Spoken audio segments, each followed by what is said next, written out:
Why do you think you got in fights a lot as a kid? Well, because I was overweight. I mean, and fat, And that led to fights how? yeah, people making fun of me. I was bullied, and then in fifth grade, I kind of changed the paradigm where I was like, now I'm going to control the situation, and you call me that name, and I'm going to pummel you. That's why I think I inherited my dad's temper. He had a temper. A temper in what way? I mean, a fuse. Like, he lived a life with rules that sometimes you knew and sometimes you had to kind of predict. And if you circumvented them or broke them or whatever, I mean, there wasn't a fair amount of warning when you were in trouble. I look back and think probably, well, there probably was a lot of warning. I just wasn't keen to the warnings. And I find myself now saying, like, I'm cool until I'm not. Like, I give warning flares, like, hey, I'm feeling backed into a corner here. What would your dad do? I mean, he was a yeller. Like, he yelled. I mean, I can only say this now because he's passed away. He never really liked me talking about him, even though there's nothing really bad to say about him other than, he yelled. Care and concern in my house sounded like this. What in the damn hell happened? Like, that's, are you okay? Right? Damn it, what did you do? Are you okay? That's how that sounded.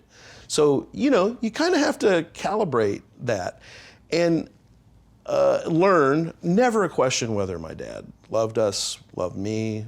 My dad was authentic, but then you move to Hollywood and you deal with these inauthentic people playing a role like who my dad was. And I call it their shtick, right? And all these directors you've heard about, screamers, yellers, or whatever, they couldn't have held a candle to my dad, right? But they're playing that role. And I was so armed and prepared for those people. And I do my best to be the best version of everything great my dad was and try to curtail the things that I wish he wouldn't have done or said or been like. It's like my dad did the best he could, and with what he was given. And I tried to have as much forgiveness. And, he and I got to a place in our life, definitely, where we transitioned from father and son to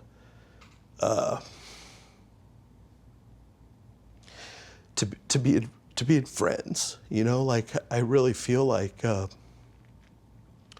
he had a lot of respect for me. I had a tremendous amount of respect for him. We had the classic moment where I raised my fist to him, like when I was 16, 17 years old. We squared off in the pig pen up by where I grew up. And he just said, make it your best shot. Because if you don't knock me out, I'm coming after you. And I'm just standing there in my army green John Rambo jacket, rubber boots, and ready to punch my dad for yelling at me because I ripped a bag of pig feed on the fence climbing over it. And I'd had enough. And he told me, take your best shot, bud. And I think it was that moment and a couple others that, like, he knew I wasn't scared of him.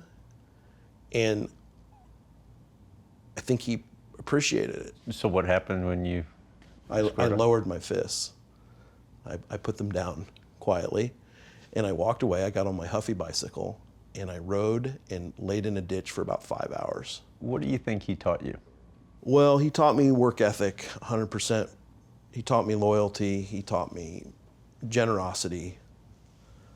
He was a very generous guy.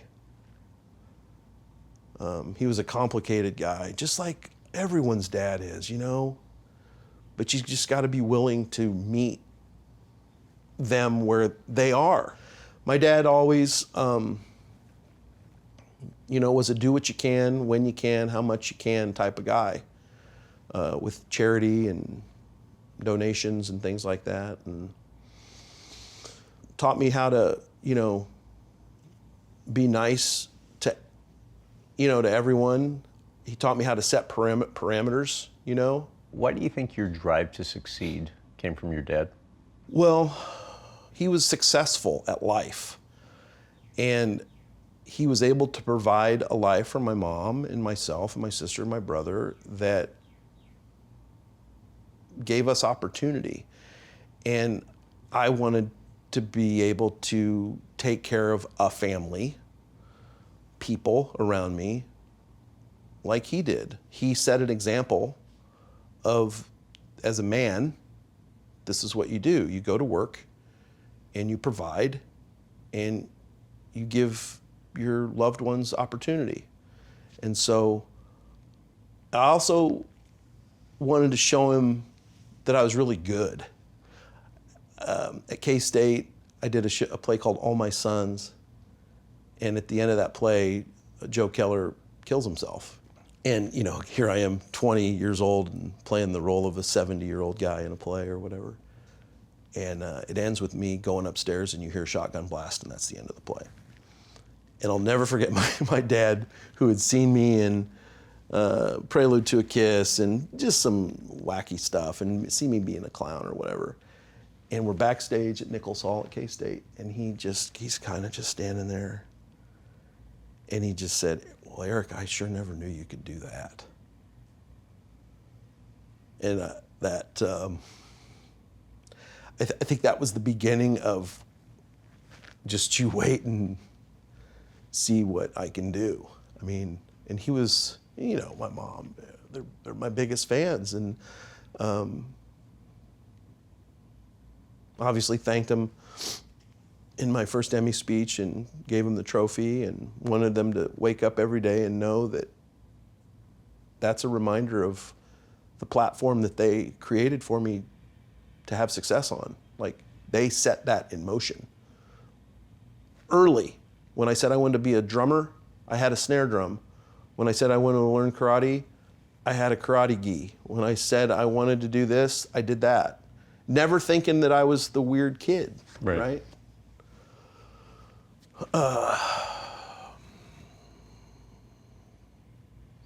Yeah, I just think, like any guy, I wanted my dad and mom to be proud of me.